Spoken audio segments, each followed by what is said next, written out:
عبدالستار ایدھی مرحوم سے ایک بار کسی نے پوچھا، آپ نے ہزاروں لاوارث لاشیں دفنائیں، کبھی کسی لاش کی حالت دیکھ کر رونا آیا؟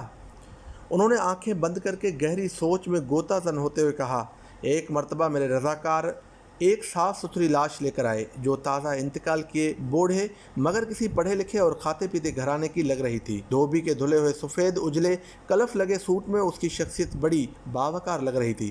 اس لاش کو میں نے غور سے دیکھا۔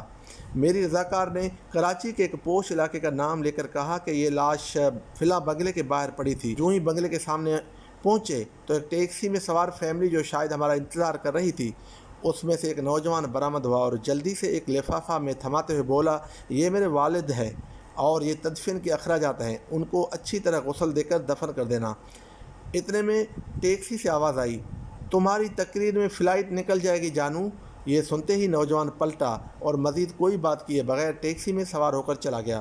ایدھی صاحب بولے، اس لاش سے متعلق جان کر مجھے بہت دکھ ہوا، اور مزید کہا کہ اس بدقسمت شخص کی جانب دیکھنے لگا تو مجھے ایسے لگا جیسے وہ بازو پھیلائے مجھے درخواست کر رہا ہو، ایدھی صاحب، ساری لاوارث لاشوں کے وارث آپ ہوتے ہیں، مجھ بدقسمت کے وارث بھی آپ ہی بن جائیں۔